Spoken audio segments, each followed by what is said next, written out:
All right, this is page 353, Chapter 8 test review. Let's get to it. There are 70 historical fiction books in the school library. Historical fiction books make up 1/10 of the library's collection. The equation, oh, awesome, they gave us the equation. I love it when they give us the equation. 1/10 times b equals 70. That's my equation. Can be used to find out how many books the library has. Solve the equation to find the total number of books in the library collection. Use numbers and words to explain how you solved. Okay, so we have 1/10 times b equals 70. So again, a couple different ways we can do this. One, we could divide both sides by 1/10. I don't like, maybe you're with me, maybe you disagree. If you want, you can do it that way. But I like to get rid of the fractions if I can. So to get rid of this fraction, I can just multiply both sides by the denominator, which is 10.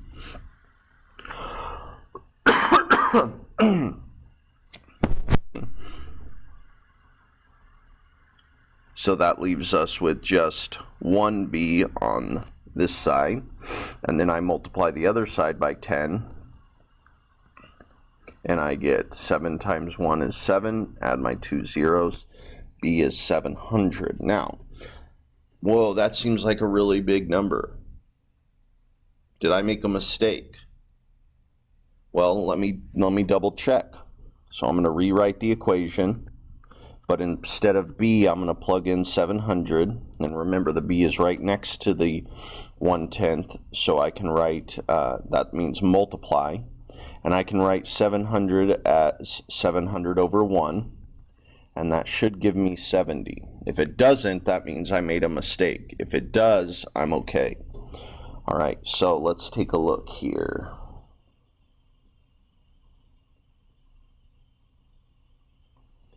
If I divide, I can cross simplify here. 10 goes into 10 one time. 10 goes into 770 times. And then I multiply straight across. 7 times 1 is 70. 1 times 1 is 1, which equals 70 over 1, which is the same thing as 70.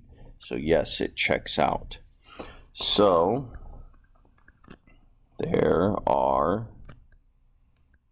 700 historical fiction books.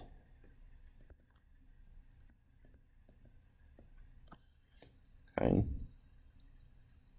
All right, now, so remember this step. This is the important step if you want to do it that way on your test tomorrow. If you want to get rid of a fraction, multiply both sides by the denominator, and that will get rid of your fraction. Okay, number 15. Angie drove 33 miles on Monday morning. This was 3/7 of the total miles he drove on Monday. Solve the equation. Okay, they gave us the equation. That's always nice to find the total number of miles Andy drove on Monday. So we're just solving. 3/7 times m equals 33. So this is very similar to number 14. If I want to get rid of this fraction on this side, I multiply by the denominator, 7. I can write 7 as 7 over 1.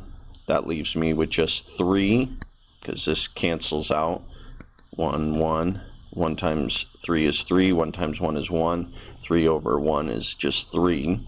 And m equals, but if I multiply the left side by 7, I have to multiply the right side by 7 as well. So I have to do 33 times 7. It's going to be 21. 21 plus 2 is 23. Is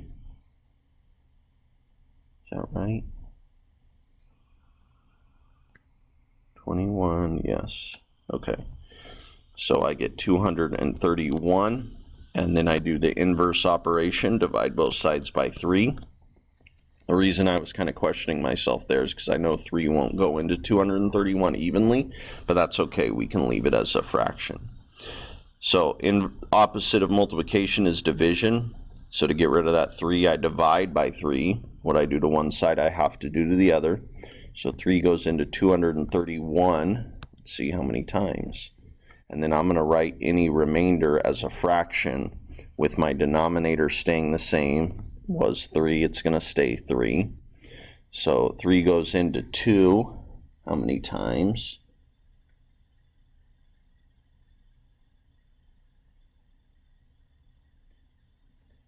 If I have any remainder, that is. 3 goes in, can't go into 2. 3 can go into 23. 3 will go into it because 2 plus 3 is 5, plus 1 is 6, and 3 will go into 6. So I know this 3 will go into 231 as well. But if I did have a remainder, I could put it as a fraction. 3 goes into 23 7 times. That's 21. Subtract gives me 2. Bring down. 3 goes into 21 7 times. 21. Subtract. See no remainder. So 77 is my answer for M. And I'm done. All right. Thanks for watching. I'll see you on the next one.